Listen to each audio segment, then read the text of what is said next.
Olá pessoal, começando aqui mais uma aula. Aula de hoje nós vamos fazer mais alguns exercícios envolvendo princípios de contagem, arranjo e permutação.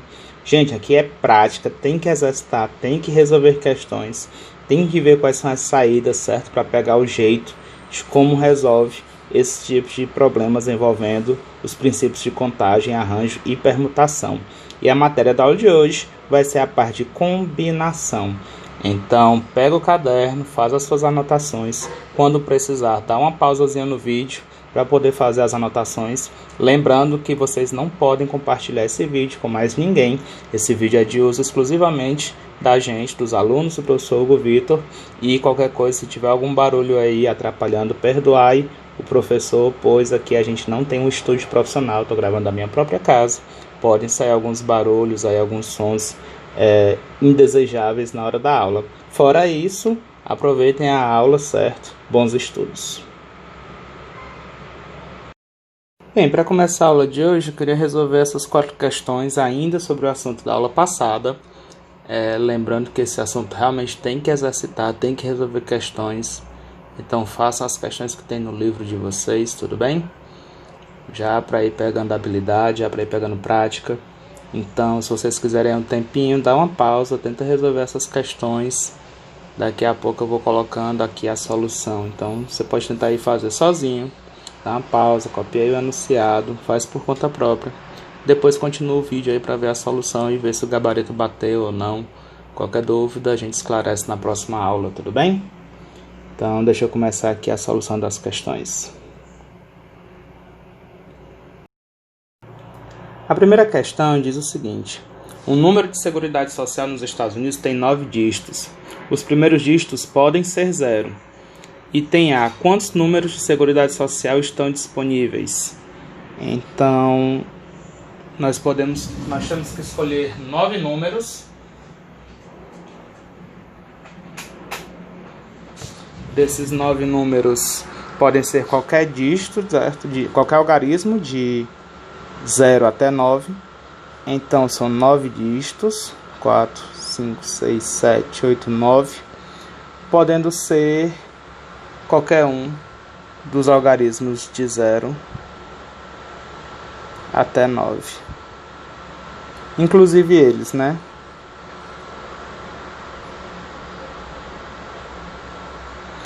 Então, podendo ser 0 até nos primeiros dígitos, aqui eu acredito que a gente vai cair no contexto de arranjo com repetição, conceito que foi definido na aula passada.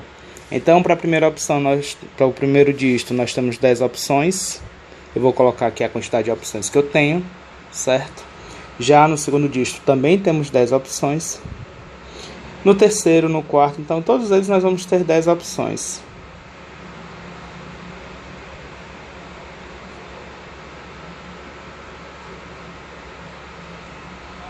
Podem ser qualquer um de 0 até 9, em qualquer posição. Então, dessa forma, nós vamos ter praticamente um arranjo com repetição de 10 elementos, escolhendo 9. Isso aqui vai dar igual a 10 elevado a 9. Tudo bem? Letra B. Quantos desses números são pares? Letra B. Entenda que para o número ser par, basta que o último algarismo dele seja um número par. Para que esse número de seguridade social seja par, basta que o último dos algarismos seja ou 0, ou 2, ou 4, ou 6, ou 8. Os primeiros pode ser qualquer valor, mas o último tem que ser um desses 5. Então, quantas opções nós vamos ter aqui para o último algarismo? Seriam apenas 5 e não mais 10. Já para todos os outros, 8, nós podemos colocar qualquer algarismo. Então, manter o mesmo raciocínio do item A para os outros valores. Tudo bem? Ainda pelo princípio multiplicativo, como a gente vai ter que tomar a decisão de todos esses algarismos, isso aqui vai dar 5 vezes 10 elevado a 8. Letra C. Quantos desses aqui vão ter todos os seus dígitos pares? Agora eu quero que todos os dígitos sejam pares. Então, dos 9 dígitos de Seguridade Social, eu quero saber quantos deles vão ser pares. Então, basta eu utilizar apenas números pares, eu não posso usar os ímpares. Antes eu tinha 10 opções para cada uma das posições, agora eu só vou ter 5 opções para cada uma delas. Então é 5 opções para o primeiro dígito, 5 opções para o segundo, 5 opções para o terceiro e assim por diante, até 5 opções para o último dígito. Pelo princípio multiplicativo, isso aqui a gente teria multiplicando todo mundo para poder formar o nosso número de 9 dígitos. Seria 5 elevado a 9. É o arranjo com repetição, só que agora nós temos 5 elementos para escolher e colocar em 9 posições repetidas. Seria 5 elevado a 9. Tudo bem? Letra D. Quantos são iguais se lidos de trás para frente? Por exemplo, 1, 2, 2, 9, 7, 9, 2, 2, 1. Essa aqui pode parecer complicada, mas não é tanto. Pensa o seguinte, letra D. Quando eu for tomar a decisão do meu número, eu tenho 9 dígitos. 5, 6, 7, 8, 9. Cada tracinho desse vai representar um dos meus dígitos. Pensa que quando eu for escolher algum dos dígitos para ficar na primeira posição, por exemplo, eu não vou escolher apenas o que vai ficar na primeira posição. Eu já estou escolhendo o que vai ficar na primeira e na última posição. Aqui é uma escolha só. Para o meu número ficar da mesma forma que ele é lido da esquerda para a direita, ele vai ser lido da direita para a esquerda. Então a decisão para o número que vai ficar nessas duas posições é a mesma. Se eu escolher o número que vai ficar na primeira posição, eu tenho 10 opções de algarismos. Então aqui eu tenho 10. Depois de escolhido o que vai ficar aqui na primeira posição, na última eu não escolho mais. É o mesmo que eu coloquei na primeira posição, vai vir para a última posição.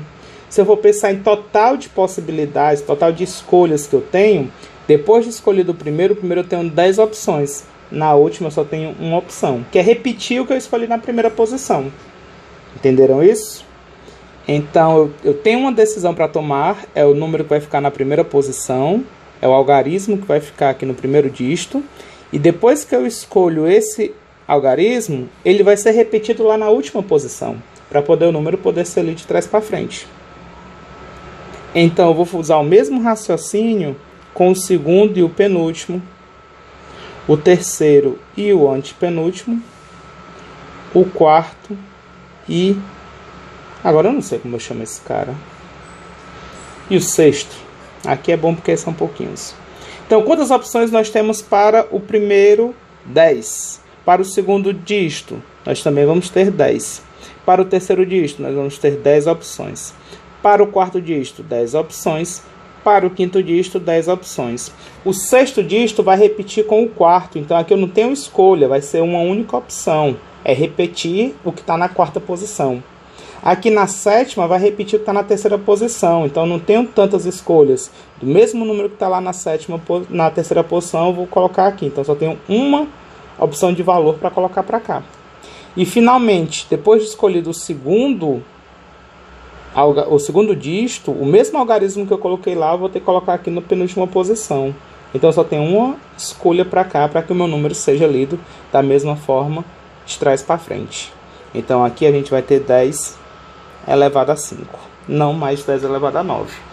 É como se eu perdesse as opções de escolha para os últimos dígitos, para poder ficar espelhado. Eles já são pré-escolhidos logo no início, quando eu escolho o primeiro, o segundo, o terceiro e o quarto dígito desse número. Tudo bem? Letra E. Quantos tem nenhum de seus dígitos iguais a 8? Então, agora eu não tenho todos os algarismos para utilizar. Eu não vou utilizar o algarismo número 8. Então, se antes eu tinha 10 algarismos para poder colocar em cada posição, agora eu só vou ter 9. Como são 9 escolhas, então ficaria para cada um deles 4, 5, 6, 7, 8, 9. Ao invés de ter 10 possibilidades, agora nós temos 9 possibilidades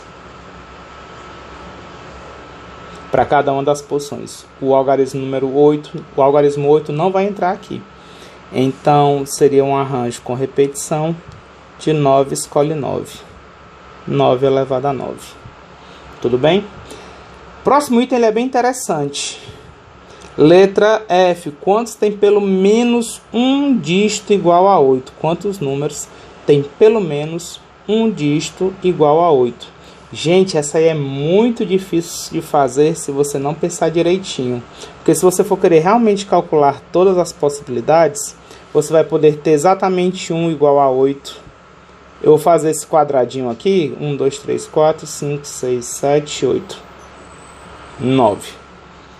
Eu estou fazendo esse quadradinho como se eu quisesse fixar o número 8 nessa posição. Aí eu não estou querendo representar as possibilidades, o total de possibilidades. Aqui é o número 8 já na primeira posição. Eu quero colocar o número 8 aqui. Você, além de pensar dessa forma, você vai ter que colocar o número 8 na segunda posição, na terceira posição, na quarta, na quinta, na sexta, na sétima, na oitava e na nona posição. Além disso, como ele quer pelo menos um algarismo 8, pode ser que tenha 2. Pelo menos 1 significa no mínimo 1.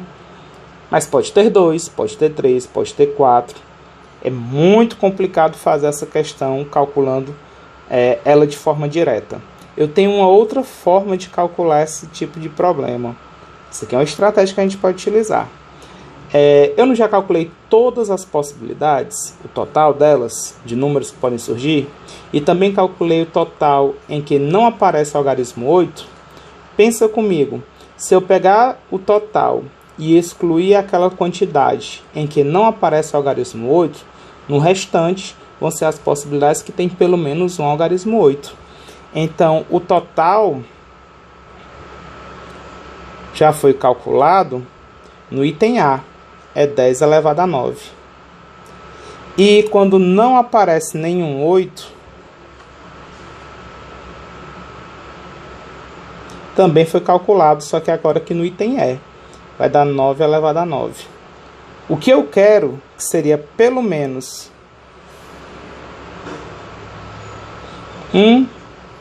8.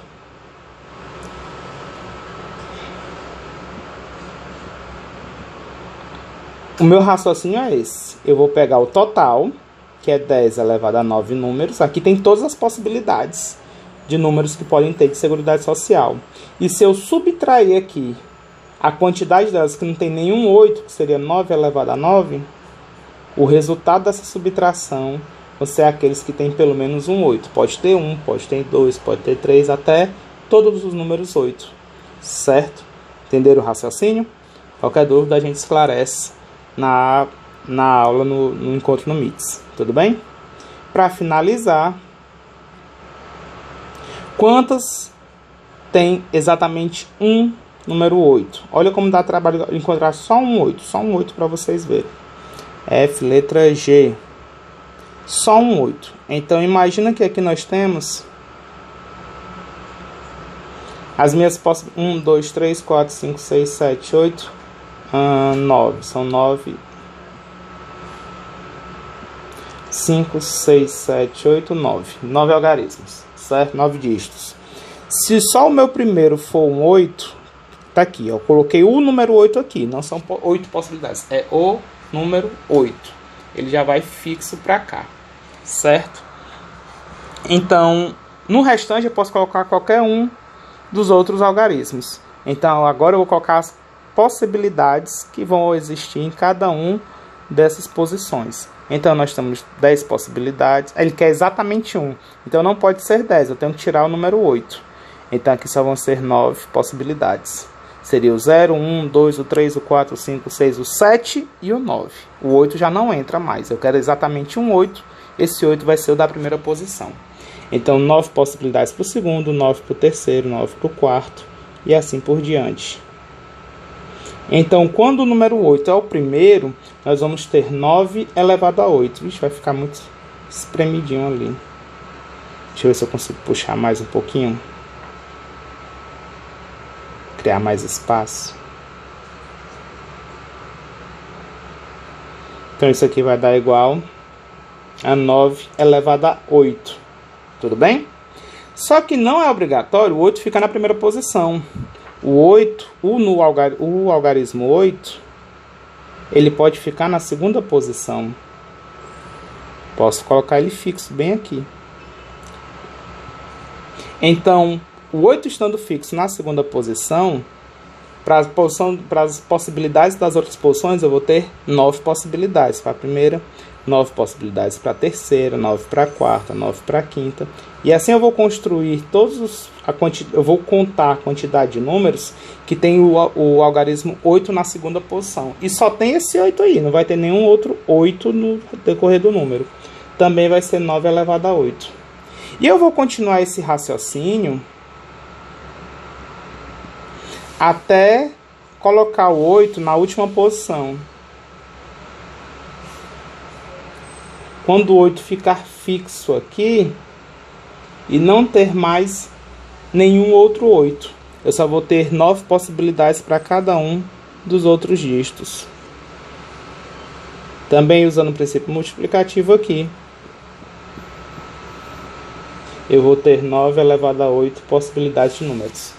Repare que a gente vai ter uma situação com 8 na primeira posição, uma situação com 8 na segunda posição. Eu omiti aqui, mas botei no reticências o 8 na terceira posição, vai ter o 8 na quarta, o 8 na quinta. Em todas as situações em que o 8 vai mudando de posição, eu vou ter 9 elevado a 8 possibilidades. Quantas dessas aqui a gente vai ter? Quantas ao todo? Como o 8 vai poder ficar fixo em qualquer uma das 9 posições, nós vamos ter 9 vezes 9 elevado a 8. Isso aqui seria, aplicando as propriedades de potência, 9 elevado a 9. Tudo bem?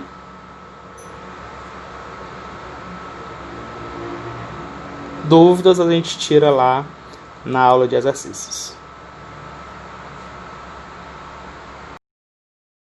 Nessa questão 2, ele diz o seguinte: seja n um número inteiro positivo. Prove que n ao quadrado é igual a arranjo de n tomado 2 a 2 mais n, de duas maneiras diferentes. Primeiro, e de forma mais simples, mostre que essa equação é algebricamente verdadeira.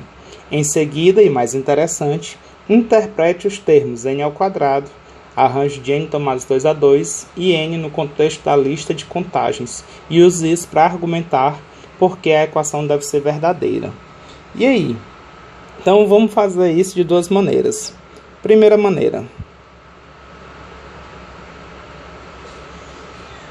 Vamos desenvolver algebricamente, certo? Vamos desenvolver o segundo lado da igualdade e chegar no primeiro resultado. Então, quem seria arranjo de n tomados 2 a 2 mais n? Então, se a gente aplicar a fórmula de arranjo, vai ficar n fatorial dividido por n menos 2 fatorial. E eu quero somar isso com n. Gente, eu estou aplicando a fórmula aqui, é literal mesmo, certo? É para a gente verificar se vai dar certo esse resultado. Vamos tentar. N fatorial eu vou desenvolver lá em cima até chegar no valor de baixo. Então, é n vezes. O próximo do fatorial seria o n menos 1. O próximo, agora eu vou multiplicar por n menos 1, que seria n menos 2. Bem, se eu prestar bem atenção, eu já cheguei exatamente no parênteses que tem lá embaixo. N menos 2 fatorial. Então, quando eu chego exatamente no que tem lá embaixo, eu paro de desenvolver. Eu poderia continuar n menos 3, n menos 4, vezes n menos 5, até quando eu quisesse mais. Só que quando eu chego no camarada que tem lá embaixo, já me diz onde eu tenho que parar. Eu paro bem aqui e coloco fatorial. Pronto. Isso aqui somado com n. Por que eu paro no n menos 2 fatorial? Para poder simplificar. Eu vou agora cancelar, fazer o cancelamento da divisão, esse n menos 2 fatorial de baixo, com todo o n menos 2 fatorial de cima. Nós vamos obter agora, aqui eu vou multiplicar esses dois camaradas, vai ficar n vezes n é n ao quadrado, menos n vezes menos 1 dá menos n, somar com n. Repara que depois de feito isso, o menos n vai cancelar com mais n. Deixa eu mudar a cor aqui. A cor do cancelamento. E nós vamos obter n ao quadrado. Como a gente queria, desenvolvemos um lado da igualdade para chegar no outro. Foi uma das maneiras que ele me pediu a demonstrar, que é a demonstração algébrica. E a segunda forma de demonstrar, como é que seria? Para você interpretar, eu peço que você reveja a solução da primeira questão que nós fizemos na aula passada. onde eu queria construir palavras com duas letras, utilizando apenas as vogais. A, E, I, O, U.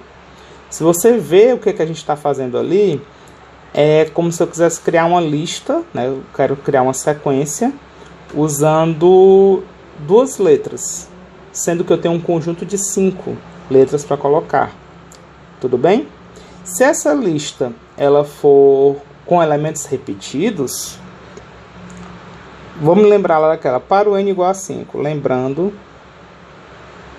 vou escrever o que eu estou falando, lembrando do exercício 1,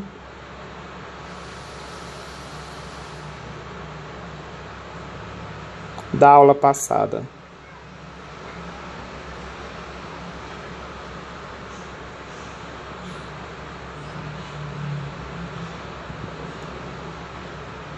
Eu tenho as vogais A, E, I, O, U.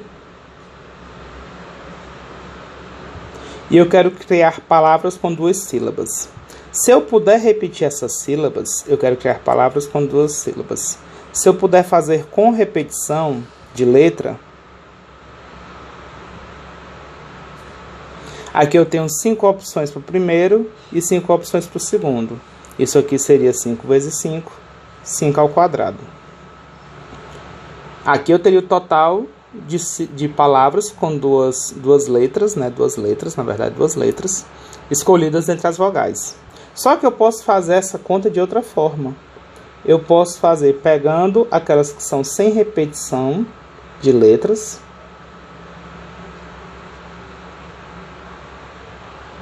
e somar aqui com aquelas que são apenas letras repetidas.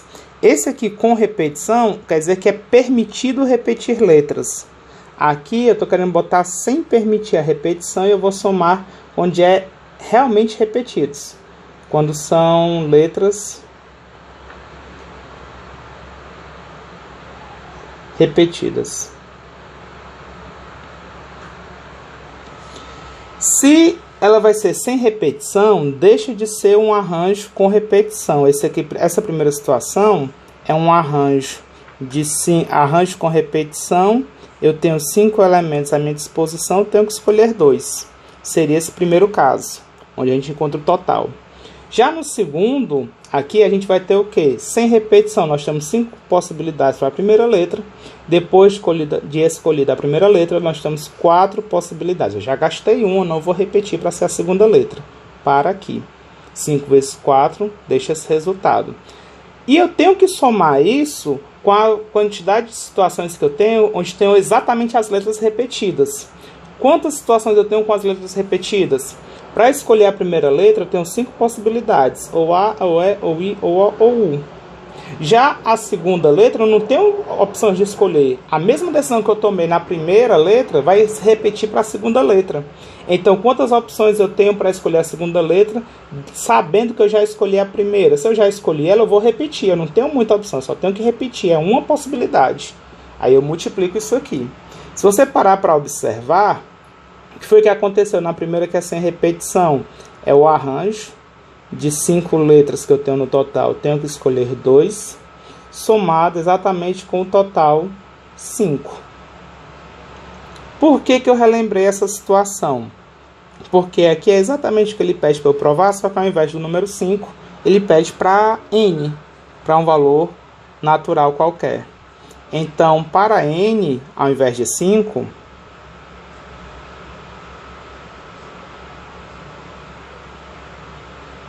como eu posso interpretar o n ao quadrado? É como se eu tivesse n elementos para n elementos.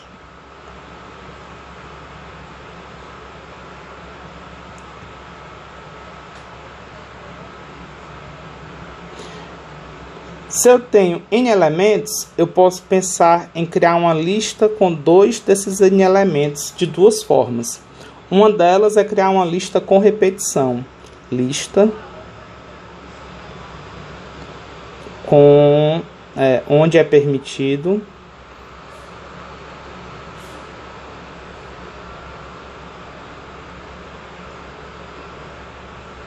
repetição.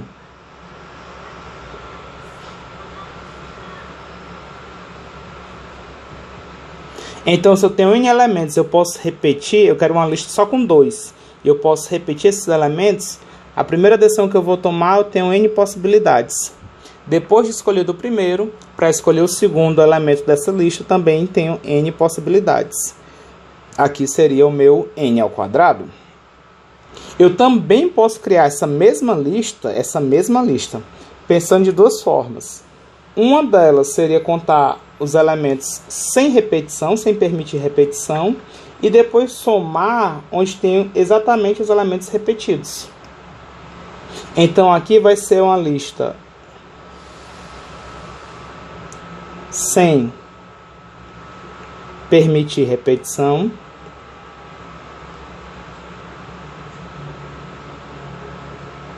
mas um par de repetições. Aqui é o par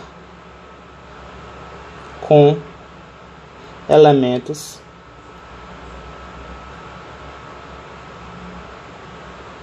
repetidos.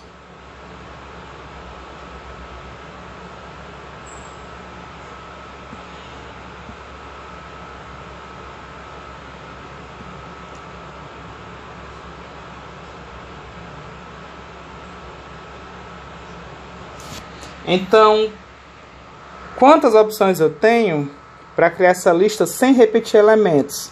Por primeiro, eu tenho N possibilidades para o primeiro elemento dessa dupla. E para o segundo, eu não posso repetir o primeiro. Então, se eu tinha N antes, agora eu tenho N-1 possibilidades. E para o par, que vão ter elementos repetidos, nós vamos ter N possibilidades para o primeiro elemento. E depois de escolhido o primeiro, obrigatoriamente eu tenho que escolher o mesmo para o segundo. Então, não tenho tantas opções, é repetir ele. Eu vou ter exatamente uma possibilidade, que seria repetir. Então, aqui, se a gente multiplicar isso, vai ficar N vezes N-1 fatorial, N-1, N vezes N-1, somado com N. E esse primeiro aqui, a gente já viu que isso é o arranjo de N tomados 2 a 2. Então, eles são exatamente iguais. Entenderam isso? Qualquer dúvida a gente esclarece na próxima aula. Terceira questão. Quantos números naturais compreendidos entre 300 e 3.000 podemos representar usando somente os algarismos 1, 2, 3, 5, 7 e 8, de modo que não figurem algarismos repetidos? Não figurem algarismos repetidos, para quem não sabe o que significa, quer dizer que não vai ter algarismos repetidos. Tudo bem? Então, entendam que aqui nós vamos ter que formar números com 3 dígitos e nós temos que formar números com 4 dígitos.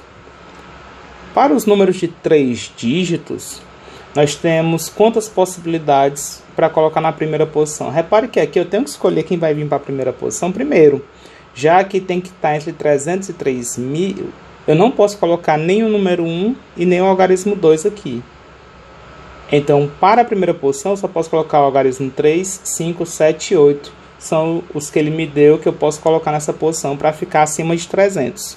Então, eu tenho 4 possibilidades para a primeira posição. Dos 6 algarismos que ele me deu, 1 e o 2 eu não posso colocar. Entenderam? A partir do primeiro, agora eu já posso colocar qualquer um dos algarismos que eu quiser. Então, sendo que eu não posso repetir o que eu já usei. Eu tinha 6 ao todo, já utilizei 1. No total eu tenho 6. 2 deles eu não podia usar antes, mas agora eu já posso. Então eu tinha 6, utilizei 1. Para a segunda posição eu tenho 5 possibilidades. Finalmente, eu tinha 6 algarismos para utilizar, já escolhi 2, já utilizei 2, não posso repetir. Para a terceira posição eu vou ter 4 possibilidades. Pelo princípio multiplicativo, a quantidade de números que a gente vai ter acima de 300 com esses algarismos seria dado por 4 vezes 5 vezes 4. Isso aqui vai ser 4 vezes 5 é 20, 20 vezes 4, 80 números. Tudo bem? Agora, dos números com 4 dígitos até 3.000, eu tenho que tomar cuidado com o primeiro algarismo, o primeiro dígito. Eu não posso colocar nem 3, nem 5, nem 7, nem 8, senão vai passar. Se eu botar no primeiro 3, aqui vai ser 3.000 e alguma coisa. O número 3 aqui, certo? Não são possibilidades. Sempre quando eu quiser falar o número, eu vou botar um quadradinho. Então, o número 3 nessa posição eu não posso colocar, porque senão já vai ser mais do que 3.000. Eu quero que seja até 3.000, não pode passar. Então, para esse camarada, ou vai ser o número 1 ou o número 2. Eu tenho duas possibilidades. Agora que eu escolhi o primeiro algarismo, o primeiro dígito do meu número, eu posso usar qualquer um dos outros algarismos, sendo que eu não posso repetir o que eu já usei. No total eu tinha 6. Para a primeira posição eu só podia colocar 2 deles, ou era 1 ou era 2. Depois de escolhido o primeiro, para a segunda posição eu posso usar agora qualquer um dos restantes. Então agora eu tenho 5 possibilidades para o segundo dígito. Para o terceiro dígito, a gente tinha 6 ao todo, já utilizei 2, nós vamos ter 4 possibilidades. E finalmente, para o último dígito, o quarto dígito, eu tinha 6 ao todo, já utilizei 3, eu vou ter agora 3 possibilidades. Pelo princípio multiplicativo, para ter o meu número, eu vou ter 2 vezes 5, vezes 4, vezes 3 possibilidades de números.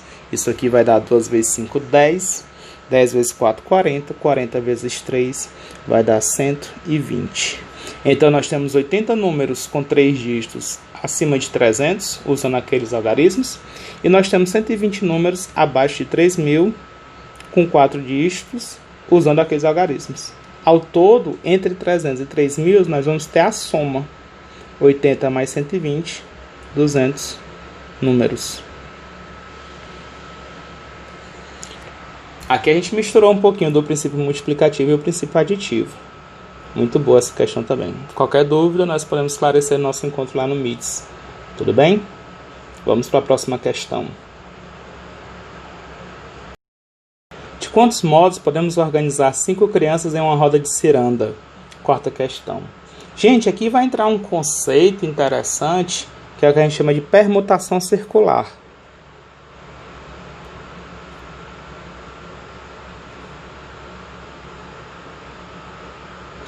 Já vou definir o que seria essa permutação circular, mas antes vamos tentar resolver essa questão sem ter o conceito, a fórmula já definida. Imagina que eu quero montar uma roda com crianças. Eu não vou inventar nome para essas crianças, certo? Vamos pensar só nas iniciais dessas crianças, A, B, C, D e E. Elas têm nomes cujas iniciais vão alternar A, B, C, D e E. Tudo bem? Quantas possibilidades eu tenho para escolher a primeira criança nessa roda? Nós temos 5 crianças ao total, temos 5 possibilidades. Para a segunda criança da roda, como aqui eu já botei uma criança nessa roda de ciranda, para escolher a segunda criança eu não posso repetir, então eu só tenho 4 possibilidades. Para a terceira criança nós temos 3 possibilidades, para a quarta criança 2 possibilidades, e assim você deve pensar que é uma permutação comum, certo? Como a gente já tinha feito antes. Esse negócio de roda não vai atrapalhar em nada. Só que se eu for pensar em dar nomes a essas crianças, vamos pensar que uma criança tem um nome com a letra A outra tem um nome com a letra B, a outra criança tem um nome com a letra C, a outra tem um nome com a letra D, e finalmente a outra criança tem um nome começando com a letra E. Está aqui uma possibilidade de roda formada com essas crianças, essas 5 crianças. Se eu rodar essa ciranda, o que é que vai acontecer? Aqui é a criança A, aqui é a criança B, criança C, a D e a E. Se você prestar atenção, exatamente as mesmas crianças estão uma do lado da outra. Do lado da A eu tenho a B e a criança E, do lado da A eu tenho a B e a criança E. E não só isso, do lado esquerdo e do lado direito. É o que a gente chama de posição relativa. A gente mudou a posição inicial das crianças, mas elas estão na mesma posição relativa. Com relação à parte circular, nós temos isso. À direita do A, nós temos a mesma criança, à esquerda do A tem a mesma criança que na situação anterior. Então, essa roda é praticamente idêntica à primeira. É a mesma roda, ela só foi rotacionada. Tudo bem? Então, são cirandas que parece que estão em posições diferentes, as crianças, mas na verdade estão na mesma posição relativa. Para cada possibilidade que a gente tem de ordenamento dessas 5 crianças na ciranda, vão ter algumas situações em que elas vão se repetir por meio de posição relativa. Então, aqui são duas situações que elas estão contadas nessa quantidade total. Se eu fizer a multiplicação aqui, seria 5 fatorial, que vai dar 120 possibilidades. É só multiplicar todo mundo aqui, certo? É como se eu tivesse 120 maneiras de colocar essas crianças em uma roda. Sendo que algumas dessas 120 vão se repetir entre si. Essas duas, por exemplo, a primeira situação ela está contada dentro dessas 120. A segunda situação está contada dentro dessas 120. E elas são a mesma situação. Para cada uma dessas crianças, olha, por exemplo, a criança C. À direita dela tem a criança B e à esquerda tem a criança D. Lá em cima, a criança C também está na mesma situação, onde à direita dela tem a B e à esquerda tem a letra D, a criança D. Então é a mesma roda que está sendo contada duas vezes. E eu posso construir outra roda idêntica a essa, só mudando a posição das crianças e mantendo a posição relativa. Eu mudo a posição atual das crianças, mas eu vou manter a posição relativa entre elas. Se você observar, eu posso colocar a criança A aqui embaixo. A criança E aqui nessa parte. Lá em cima, na ponta, eu colocaria a criança D. Para cá, a criança C. E, finalmente, aqui a criança B. Essa outra roda de ciranda, ela foi rotacionada. Cada criança andou uma unidade no sentido horário. E você tem as mesmas posições relativas. É praticamente a mesma roda. E ela está sendo contada. Essa é mais uma dessas 120 aqui. Quantas vezes eu posso rodar uma mesma situação, mudando a posição das crianças, mas mantendo a posição relativa entre elas? Como nós temos 5 crianças, cada ciranda dessa vai se repetir 5 vezes. Cada uma delas se repete 5 vezes. É só mudar a posição A da criança A, que está aqui em cima. Eu posso rotacionar ela, vai ter uma segunda situação que ela vai ficar onde está a B, vai ter uma terceira situação que a mesma A vai estar onde está a C, e você vai mantendo as posições relativas, vai só rodando.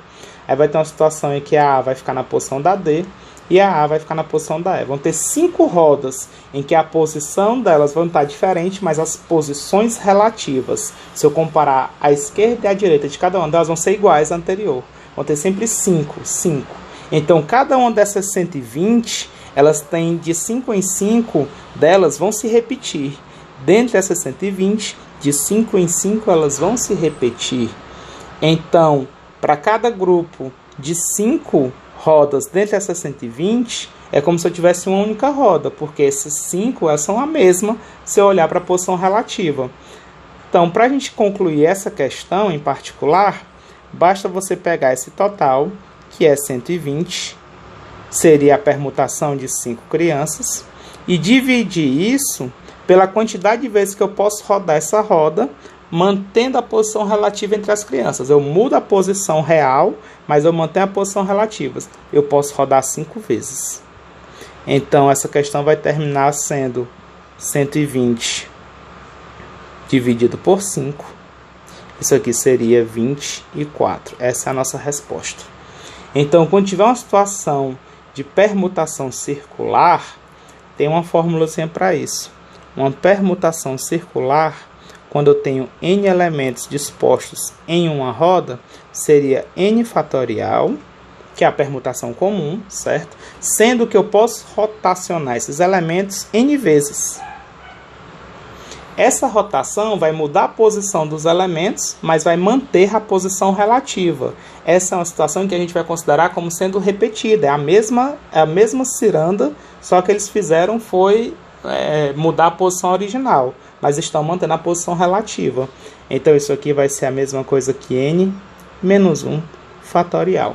Situações com permutação circulares, vocês podem resolver utilizando esse raciocínio aqui. Qualquer dúvida, nós esclarecemos no nosso encontro lá no Mix, tudo bem? Qualquer dúvida, a gente esclarece lá.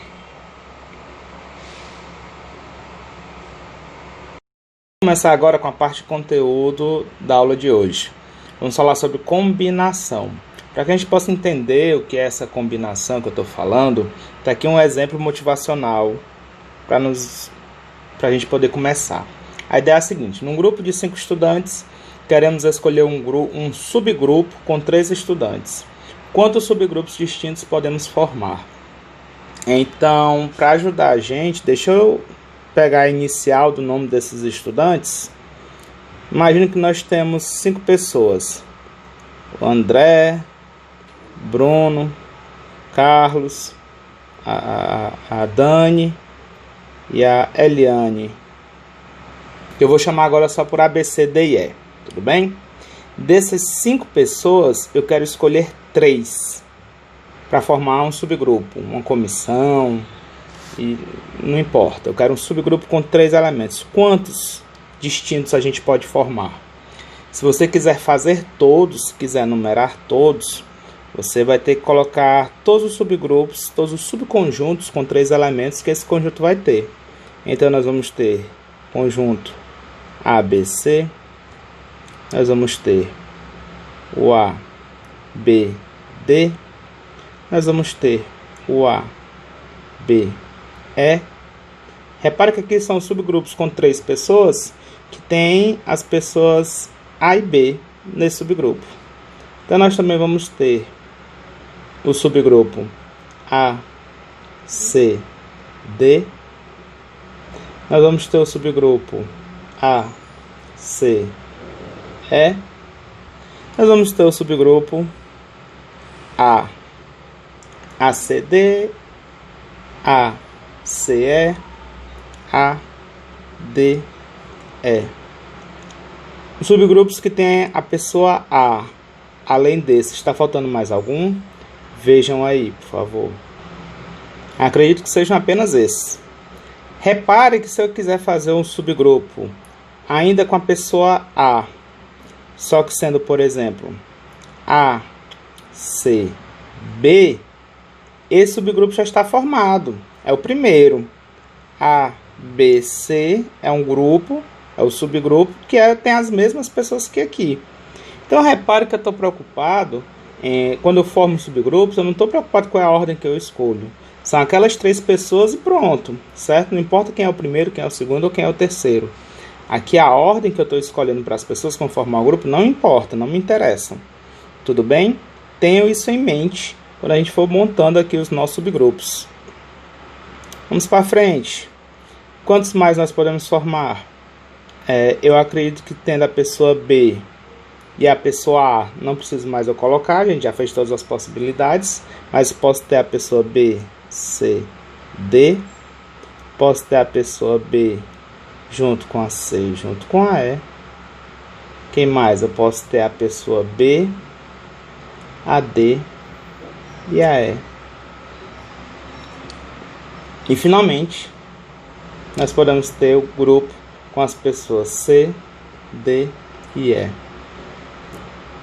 Deixa eu melhorar aqui a disposição. B, C, D, B, C, E, B, D, E. E finalmente C, D, E. Vamos ver se está faltando algum grupo?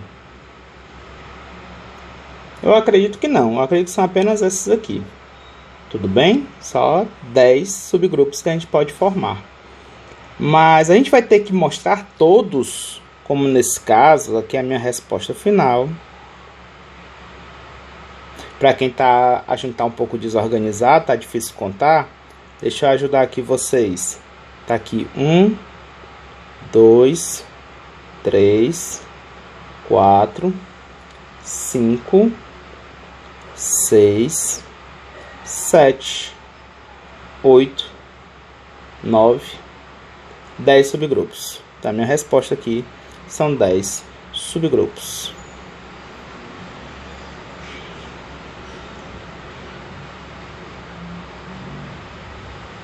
Poxa, eu vou ter sempre que fazer isso, eu vou sempre ter que fazer essa disposição de todos, não tem uma forma de contar? Claro que tem, claro que tem.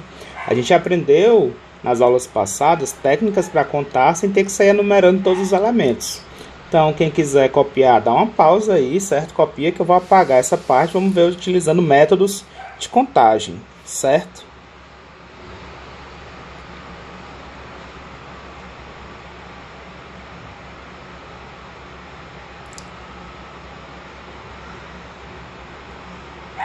sem ter que enumerar todos os elementos. Como é que a gente faz? A nossa ideia que a gente estava fazendo antes era utilizar o princípio multiplicativo. Eu tenho que escolher 3 pessoas para o meu subgrupo. De quantas maneiras eu posso escolher a primeira pessoa? Nós temos 5 estudantes ao todo, então eu tenho 5 opções para a primeira decisão. Depois de escolhida a pessoa que vai para a primeira pessoa que vai para esse grupo, eu tenho quantas pessoas que restam para ser a segunda pessoa do grupo. Nós temos agora 4 pessoas. Já escolhido uma para o grupo, agora só vamos restar 4. Finalmente, depois de escolher 2 pessoas, no início nós tínhamos 5, já escolhemos 2 pessoas do grupo, agora nós vamos poder escolher 3 pessoas. Pelo princípio multiplicativo, como eu tenho que escolher essas 3 pessoas, a gente vai multiplicar esses resultados. O que é que vai acontecer? Quando a gente multiplica esses resultados, 5 vezes 4 vezes 3, acontece que vai dar um valor diferente do que nós encontramos. Isso aqui vai dar 5 vezes 4, 20, 20 vezes 3 dá 60 subgrupos. Poxa, por que deu muito mais do que o que a gente contou? É porque ali, utilizando o método que nós fizemos, nós estamos criando sequências de pessoas. Então, dentre essas 60 possibilidades, nós temos, por exemplo, o grupo A, B, C, e também temos o grupo, por exemplo, B, A, C. Também vamos ter o grupo A, C, B e o grupo B, C, A. Reparem que esses 4 que eu fiz aqui, eles têm exatamente as mesmas pessoas, só estão em ordens diferentes. Cada uma dessas 4 possibilidades está contada ali naquelas 60. Tudo bem? Na verdade, a gente tem ainda mais 2 usando essas mesmas pessoas. Seria C, A, B e C, B, A. Aí, nós temos as mesmas 3 pessoas em ordens diferentes, mas como eu não estou preocupado com a ordem, eu quero pegar essas pessoas e formar um subgrupo, então praticamente é a mesma contagem. Então, a gente está contando 60, utilizando o princípio multiplicativo, só que de 6 em 6 delas vão ficar repetidas, certo? Vai ser o mesmo grupo, a gente vai estar contando 6 vezes o mesmo grupo, só alterando a ordem. Sempre quando eu posso alterar a ordem dos meus elementos e não alterar o meu resultado final, ou seja, ABC é um subgrupo, ACB é o mesmo subgrupo. Eu mudei a ordem, mas no final eu tenho as mesmas pessoas formando o subgrupo. Então eu vou pegar aqui e vou dividir pela quantidade que eu vou poder repetir. Essa quantidade é dada pela permutação dos meus elementos. Como são 3 elementos, a permutação de 3 seria 3 fatorial. Então, se você fizer a continha pelo princípio multiplicativo, quando a ordem não for importante, você tem que dividir pela permutação dos elementos. Então, seria 60 dividido por 3 vezes 2 vezes 1. 3 vezes 2 vezes 1 dá 6. 60 dividido por 6 dá 10 subgrupos, que é exatamente a resposta que nós obtivemos. Então, um problema que envolve combinação, na verdade, ele envolve quantidade de subgrupos ou subconjuntos. Quem foi atento reparou que eu utilizei a linguagem de conjuntos, eu utilizei as chaves durante a minha escrita. Então, quando eu quero subconjuntos com 3 elementos de um conjunto maior de 5 elementos, subconjuntos, contagem de subconjuntos, nós estamos falando de combinação. Tenha em mente que subconjuntos não faz diferença quando você troca a ordem. A troca da ordem dos elementos, das pessoas que estão lá, nesse caso, vai me dar o mesmo subgrupo. Então, tem que tomar cuidado para não contar excessivamente. Tudo bem? Tem uma fórmula que vai nos ajudar para não ter que ficar pensando ou quebrando muito a cabeça com isso. Certa aplicação de fórmula vai ser mais imediata para a solução. Vamos ver como seria essa fórmula. Quem quiser copiar, pausa aí e vamos para a fórmula. Antes de apresentar a fórmula, vamos definir bem direitinho o que seria essa combinação. Então, seja um conjunto que contém N elementos. Quando a gente falar de combinação de N elementos tomados P a P, isso aí vai denotar os subconjuntos com P elementos dos N elementos do conjunto. Então, se o meu conjunto tem 5 elementos, meu conjunto principal, eu quero subconjuntos com 3 elementos. Esse 5, que seria o total, seria o meu N. E os subconjuntos com 3 elementos, esse 3 seria o meu P. A gente lê combinação de N elementos tomados P a P. Essa seria a leitura correta. Antes de voltar para a fórmula, também vamos ver se a gente pegou o jeito de como é que se identifica um problema de combinação. Então, numa turma com 20 alunos, precisa-se escolher 2 representantes de turma. Quantas duplas distintas podem ser formadas? Então, a gente quer formar duplas, quer saber quantas duplas eu posso formar se eu tenho 20 alunos à minha disposição. Detalhe é que não tem uma hierarquia. Às vezes, quando tem uma hierarquia do tipo líder e vice-líder, então aí a ordem é importante. Digamos que a primeira escolha é para o líder e a segunda escolha é o vice-líder. A troca deles dois seria uma nova dupla, né, formada. Mas aqui não tem distinção, são 2 representantes, ponto. A questão não falou nada.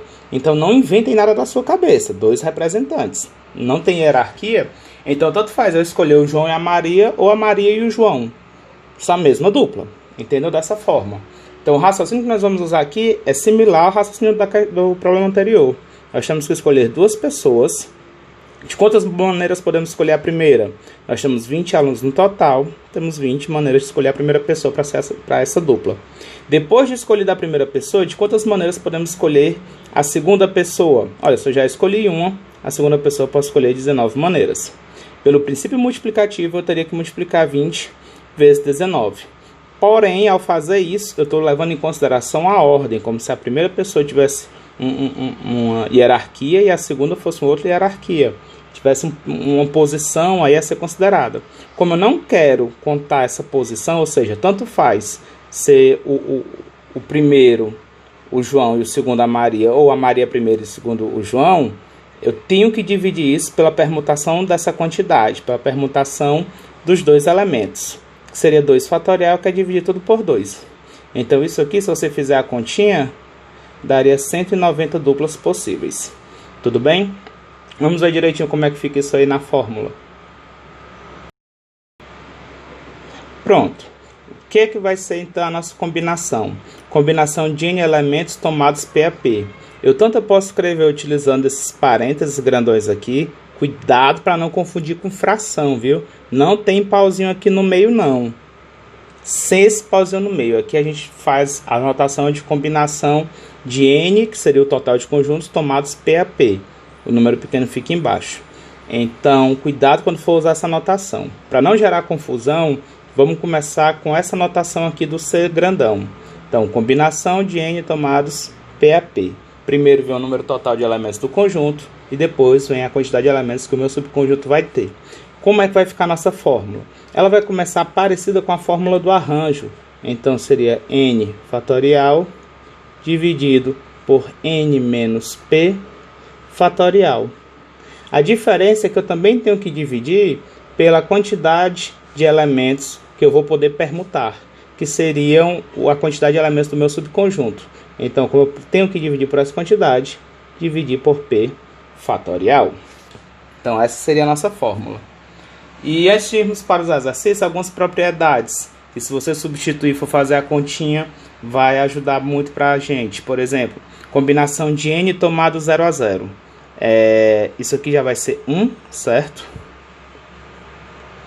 Já agiliza algumas continhas para a gente. Combinação de N tomados 1 a 1. Esse valor vai dar N. Combinação de N tomado N a N. Quando o N e o P forem o mesmo valor, isso aqui vai dar 1. E finalmente, a propriedade 4 eu vou deixar para comentar já já. Vamos comentar individualmente cada uma dessas 3 propriedades. Só alguns comentários rápidos. Combinação de N tomado 0 a 0. Como é que eu posso interpretar isso? Quantos subconjuntos com 0 elementos eu posso construir de um conjunto com N elementos? Então, se você não está afiado com a ideia de conjuntos, um subconjunto com 0 elementos só tem o conjunto vazio. Então, existe um conjunto com 0 elementos, a gente define como sendo um conjunto vazio, que é um conjunto. Então, aqui, essa combinação é uma quantidade. Eu estou contando quantos subconjuntos eu tenho. E subconjuntos com 0 elementos vai ser apenas um, é o conjunto vazio. A propriedade 2 me diz que a combinação de N tomados 1 a 1 é igual a N. É a quantidade de subconjuntos unitários de um conjunto com N elementos. É só você pegar cada um dos N elementos e cada um vai ser um conjunto com um único elemento. Então vai dar o total de N subconjuntos. E finalmente a propriedade 3, ela quer contar quantos subconjuntos eu tenho usando todos os elementos do conjunto N. Para usar todos os elementos eu vou ter o próprio conjunto original. Então seria um único subconjunto. É ele, o grandão, o original. Essa propriedade 4 fica um exercício aí você fazer as continhas para verificar que combinação de n tomados P a P, isso aqui vai dar o mesmo resultado de combinação de n tomados, aí o meu subconjunto seria n menos P. Então fica aí um exercício para vocês, certo? A gente pode resolver no nosso encontro lá no MITS, mas vejam o que é que vocês conseguem chegar algebricamente nesse resultado, tudo bem? Então a ideia dessa propriedade 4 é que se eu tiver uma combinação de 7 tomados 3 a 3, vai existir uma outra combinação também de um conjunto de 7 elementos que vai dar o mesmo resultado. Seria 7 menos 3, combinação de 7 tomados 4 a 4. Se você fizer essas duas continhas aqui é para dar o mesmo resultado. E tem outra infinidade de possibilidades, certo? Então a verificação aqui vai ficar para vocês exercitarem, nós podemos verificar em aulas futuras. Tudo bem? Quem está copiando, então copia aí. E a gente vai deixar os exercícios para o próximo vídeo. Tudo bem? Tchau, tchau, pessoal. Até mais.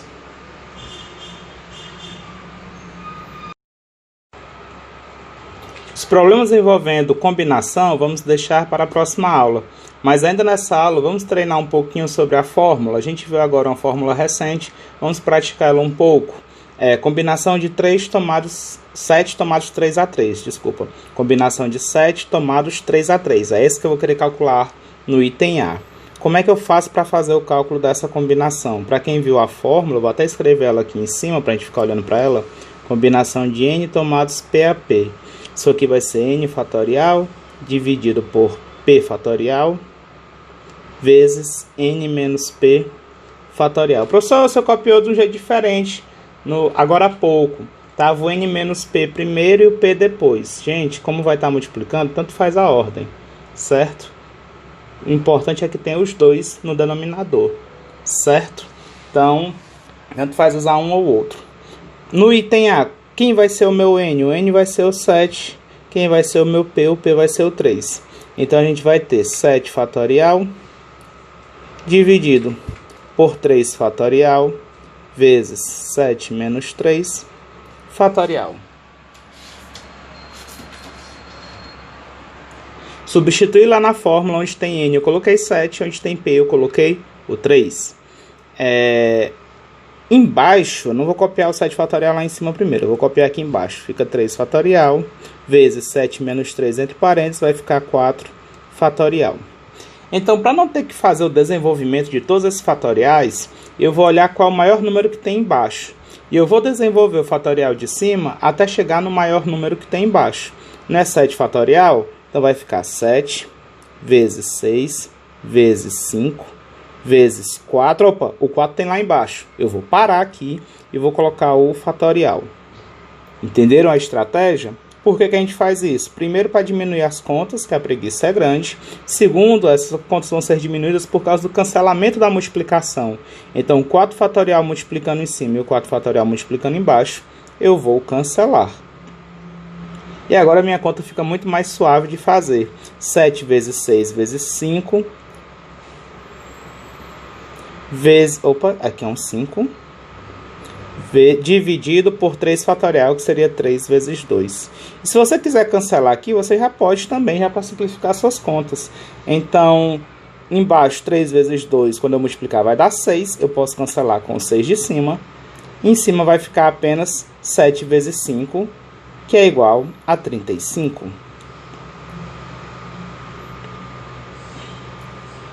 Tudo bem? Vamos agora para a letra B. Combinação de 7 tomados 4 a 4. Nesse item B, o 7 vai fazer o papel do meu n e o meu p agora vai ser 4. Vejam que eu estou tentando verificar o que é que acontece naquela situação que eu falei agora há pouco, né? Estou mostrando aqui com números. O que é que acontece quando a gente calcular a combinação de n tomados p a p. E agora estou calculando a combinação de n tomados com um novo p, que vai ser n menos o p anterior. O que é que vai acontecer aqui? Vai ficar a combinação de 7 tomados 4 a 4 igual a 7 fatorial dividido por 4 fatorial, que é o meu p, vezes, agora aqui vai ficar n, que é 7, menos o p desse item aqui é 4, no fatorial. Então, se você fizer a continha do parênteses, vai ficar 4 fatorial vezes 7 menos 4 é 3 fatorial. Gente, deu exatamente o denominador da outra questão. Se você olhar, vai dar exatamente 7 fatorial em cima e 3 vezes 4 fatorial embaixo. Só que a ordem dos fatores não altera o produto, 4 fatorial vezes 3 fatorial. Então, só fez mudar essa ordem. Em cima, onde tem 7 fatorial, você pode fazer a conta todinha. 7 vezes 6 vezes 5, até chegar no maior número que tem embaixo, que seria o 4. Para bem aqui, coloca o fatorial, faz o mesmo cancelamento, faz a mesma substituição, faz o mesmo tudo, e o resultado final você vai verificar aí que dá 35. Consegue observar que dá o mesmo resultado? Então, se você consegue chegar nesse resultado antes de fazer a conta, é muito melhor do que fazer a conta todinha, certo? Sempre que você tiver como chegar no resultado mais rápido, chegue nele mais rápido, não precisa fazer conta. Por exemplo, a letra C, a letra D e a letra E. Façam as contas se vocês quiserem. Combinação de 5 tomado 0 a 0. Seria 5 fatorial dividido por 5 fatorial vezes 0 fatorial. Cancelo 5 fatorial de cima com 5 fatorial de baixo. Lembrando que 0 fatorial, isso aqui é igual a 1, viu? Então vai ficar 1 sobre 1. É uma das propriedades que nós vimos lá em cima. Combinação de 5 tomado 0 a 0. Combinação de qualquer número natural tomado 0 a 0. Isso aqui vai dar 1. Tudo bem? Letra D. Combinação de 9 tomados 1 a 1. Também convido vocês a fazerem a continha aí no caderno de vocês, aplicando a fórmula, certo? Mas se você tiver decorado a propriedade que eu mostrei anteriormente, sempre que tiver um no lugar do P, combinação de n tomados 1 a 1, isso aqui vai dar o próprio valor do n. No caso aqui vai ser o 9.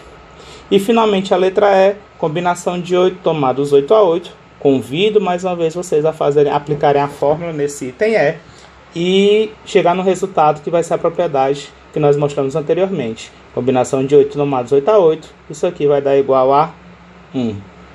Então aqui a gente encerra a nossa aula de hoje. Próxima aula vamos ver problemas envolvendo a parte de combinação.